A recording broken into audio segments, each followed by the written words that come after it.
Was Hitler misunderstood? Was he not necessarily evil? What exactly led to the beginning of the Holocaust? And how did it begin before the camps? Let's get behind the truth of why Hitler killed millions of Jews, and how it all began with a repeated lie. But before we expose the side no one has done on the internet, subscribe to the channel now, because we're about to give you clarity, context, and none of the usual sugarcoating. The question. Let's talk about the elephant in the room. Why did Hitler hate the Jews so much? It sounds like a simple question, but it leads us into one of the darkest and most uncomfortable truths in human history. The answer is not that one man was evil or that one dictator woke up one day and decided to commit genocide. This would almost be easier to accept, but the real answer is much more complex and worse than that. Jeder hat mich belogen, sogar die SS! Die gesamte Generalität ist nichts weiter als ein Haufen niederträchtiger, treuloser Feiglinge! Mein Führer, ich kann nicht zulassen, dass die Soldaten, die für Sie verbringen... Nicht als Feiglinge! Verreiter, Versager! Hitler's hatred for Jews was personal, political, historical, and opportunistic all at once. It was fed by the older prejudices, sharpened by his own failures, then weaponized into an ideology that gave millions of people hell while frightening people to their core. This is what makes the story so dangerous. Hitler did not invent anti-Semitism. He inherited it, absorbed it, and then turned it into a state machine in order to manipulate millions around the world. He took the old hatred and gave it uniforms called the SS. He made new laws, trains, and factories that were all against Jews and to kill them in the worst possible way. He made it so bureaucratic, and by doing so, he transformed prejudice into a huge genocide. To understand the Holocaust, we must understand that it did not begin with gas chambers. It began with resentment, or what we like to call the conspiracy theory. It began with humiliation, political collapse, and a public warning to believe that all its suffering had one enemy behind it. This is the origin most people miss, and the Holocaust was not born in a single moment of madness.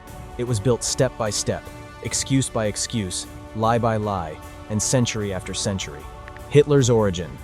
The biggest mistake people make when imagining Hitler is that he was born with a hatred of Jews in his mind. Even in his early childhood that was not fully formed, and he was not destined to become the architect of the Holocaust. Hitler is a much uglier and more ordinary person than that. As a younger man, Hitler wanted to be an artist. This is why we always see the Instagram comment section saying that the Austrian painter was right. He wasn't even German, he was Austrian. Du meine Arbeit für richtig hältst, ob du glaubst, dass ich fleißig gewesen bin, dass ich gearbeitet habe. As a young man, he dreamed of painting or of entering the Vienna Academy of Fine Arts, and of becoming someone important in the world that admired beauty and talent. He failed, then he failed again. Those objections matter more than they should have. Not because the art school created a dictator, but because Hitler was already the type of person who turned disappointment into something darker. Instead of accepting his limitations, he began looking outward for an explanation. That trait would define his entire political life. He did not process failure by self-reflection. He processed it by accusations and blaming others. When he moved through Vienna as a struggling young man, he was poor, isolated, and increasingly bitter. He found himself in a city that was already saturated with ethnic tension and political damnness.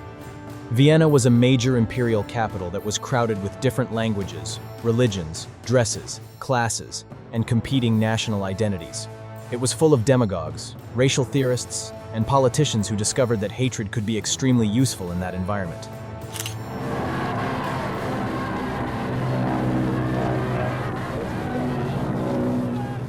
Jews were often portrayed not as ordinary citizens, but as symbols of corruption, money, modernity, and cultural decay. Hitler did not create those stereotypes. He slowly absorbed them like someone inhaling the smoke of a cigarette. That part matters the most.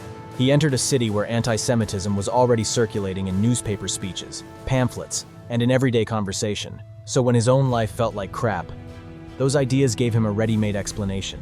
Instead of seeing his failures as his own, he found a worldview that told him that the world was rigged by enemies, and that those enemies were obviously Jews. The Vienna worldview. It was the early 20th century when Vienna was brilliant on the surface but deeply unstable underneath or at its core. It produced art, music, philosophy, and science, but it also gave birth to mass politics that was driven by anger. One of the figures who influenced Hitler was Karl Lueger, who was Vienna's mayor. He was a charismatic populist who used anti-Semitic rhetoric as a tool to win support. Lueger's politics showed Hitler something crucial. that hatred could be organized and used. It could also be made useful. A crowd could be united not only by hope, but by negative emotions. This was the most important lesson Hitler ever learned. He also absorbed racial pseudoscience, national fantasies, and theories about purity that were dressed up to sound intellectual. This is where the story gets quite disturbing because the ideas that later fed the Holocaust were not presented as madness. They were often presented as reason. They were wrapped in bad science, fake history, and political language that made cruelty sound necessary. Hitler found in those ideas both a scapegoat and a mission. He came in his imagination not just with people that he disliked, but with the explanation for everything that he hated. Liberalism, capitalism, Marxism, modern art, cosmopolitan culture, social change, and above all, his own sense of humiliation.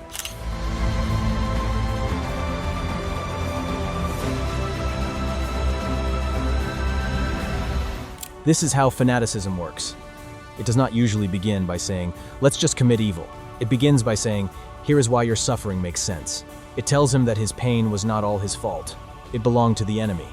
Once that happened, hatred stopped being a random emotion but became a structure that would define the world's future. Then came World War I, and it affected Hitler, but not in the way you expect. Before we cover what exactly happened, subscribe to the channel, because this will shock you. World War I. Vienna gave Hitler a worldview, but World War I gave him a purpose. He enlisted in the German army and experienced the war as many young nationalists did, which was to find some meaning, discipline, and belonging. For a man who had failed in ordinary life, the war provided him with a sense of identity. He was no longer a drifting random, but he was part of something else. Then Germany lost, and that loss shattered him completely.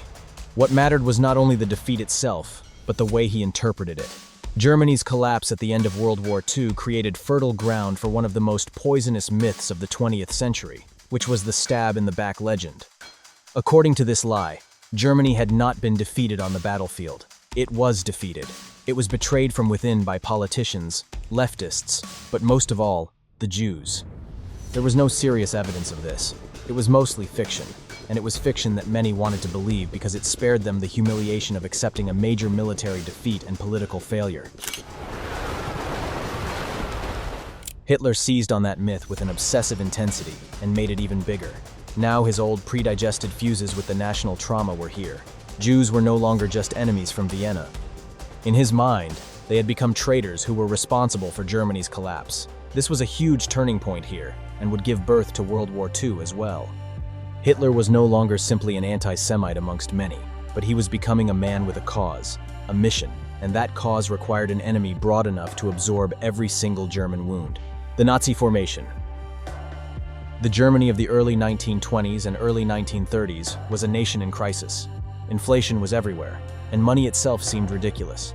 The savings vanished, political violence became normal, and the Great Depression later pushed millions into unemployment, despair, and a lot of fights. When institutions fail, people do not always become wiser, and very often they become desperate for simpler explanations. Hitler understood that better than anyone else. He joined a tiny extremist group and transformed it into what we know as the Nazi Party, and used his charming speaking ability to turn rage into momentum. His genius was not creating hatred from nothing. It was binding together existing fears into one emotionally satisfying story. Germany was already suffering, he said, because it had been poisoned from the inside out. It had been weakened by internal enemies. It had been humiliated by traitors. And the central figure in this conspiracy was always the Jews. This accusation was quite contradictory. Sometimes the Nazi propaganda showed Jews as greedy capitalists, but at the time it showed them as communist revolutionaries.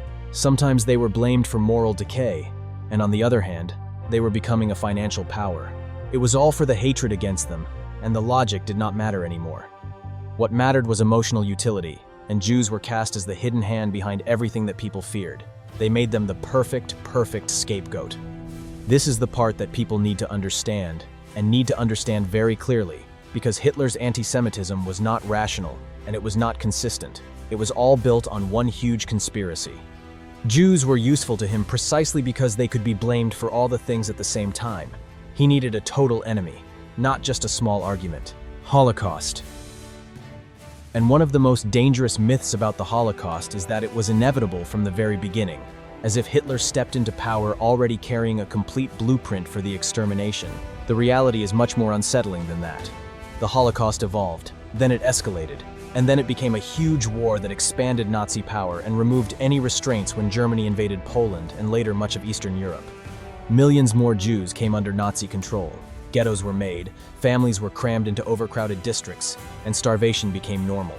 The mobile killing squads began mass shooting behind the front lines, murdering entire communities in forests and fields. Even that was not enough for the regime, so mass shootings were logistically difficult and psychologically hard on some of the killers. On the other hand, they were too slow for the scale of murder that they had already envisioned, so the regime moved towards something much colder and more efficient, which was extermination camps. This is where the Holocaust reached its horrifying form. We have the Auschwitz camp and several others that were not just made in the war. They were death systems. Trains arrived, selections were made, and gas chambers started killing. Crematoria were built, and property was sorted. Hair, clothes, shoes, gold fillings, everything was processed.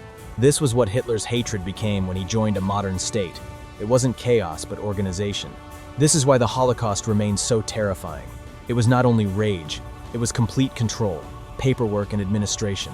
Not only brutality, but planning. Engineers, clerks, railway officials, guards, doctors, architects, and bureaucrats all became part of this machine. Hitler's obsession provided them the direction, but the genocide required thousands of ordinary people to make it function. The Nazi regime persecuted many groups, such as the Roma, disabled people, homosexuals, political enemies, Slavic civilians, Soviet prisoners of war, and a lot more, because for Hitler, Jews were not just one enemy amongst many. There were many behind the lines in his imagination. They were all responsible for capitalism and communism, financial manipulation, and the cultural collapse. He didn't see them as a religious community or an ethnic minority, but as a force that should be exterminated. In other words, the Holocaust happened not only because Hitler hated Jews, but because he built a worldview in which their destruction seemed necessary for history to be saved. This is the logic of genocidal ideology. It imagines murder as purification. Do you think the genocide was justified? Let us know in the comments down below.